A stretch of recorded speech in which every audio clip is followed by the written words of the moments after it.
அந்த சீரியஸ்னஸ் அவங்க பொதுமக்கள் முறையில் அவங்க உணர்ல மறுநாள் தான் கேஎம்சி மருத்துவமனைக்கு செல்கிறார்கள்.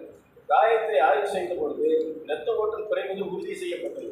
அதனை சரி செய்ய சிறப்பு அறுவை சிகிச்சை நிபுணர் உதவி தேவை என்பதால் 28/5/26 அன்று அவர் மதுரைக்கு அனுப்பப்படுகிறார். ஆக்சுவலி சொல்ல போனால் இவங்க பரிந்துரை செய்தது இன்னொரு சிறப்பு மருத்துவ அறுவை சிகிச்சை நிபுணர்.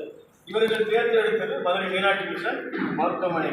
அதை அந்த இடத்துல குறிச்சுக்கிறோம். நம்ம மருத்துவர்கள் சிபாரிசு செய்தது இன்னொரு தலை சிறந்த ஒரு இதில் நிபுணத்துவம் பெற்ற ஒரு மருத்துவர் பேர்.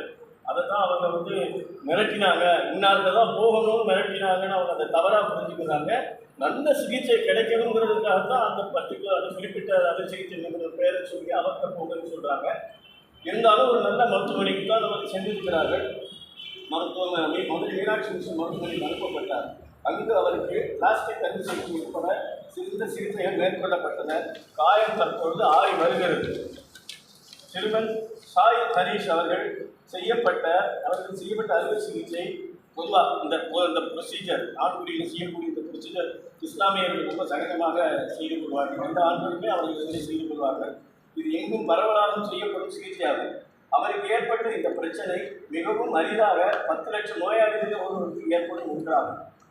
இது திடீரென இரத்த ஓட்டம் குறைவதால் அதை நாங்கள் வேசோஸ்பாசம் என்று சொல்லுவோம். வேசோஸ்பாசம் என்றால் இரத்த நாடுகள் அப்படி சுருங்கிட்டு விரிய மாட்டேன்னு அடமுடிக்கிறது. ஒரு அரிதான அமைப்பு. ஆனால் இதனால் சிறுவன் சாய் சுரேஷ் அவர்களுக்கும் அவருடைய குடும்பத்தினருக்கும் ஏற்பட்டுள்ள மன உளைச்சலுக்கு எங்கள் இந்திய மருத்துவ சங்கம் தமிழ்நாடு தன் வருத்தத்தை தெரிவித்துக் கொள்கிறது. இந்த சிகிச்சையில் எங்கள் மருத்துவர்கள் எந்த ஒரு அலட்சியத்தையும் காட்டவில்லை என்பதை இந்த இடத்தில் தெரிவித்துக் கொள்ள விரும்புகிறோம். மிகவும் அரிதாக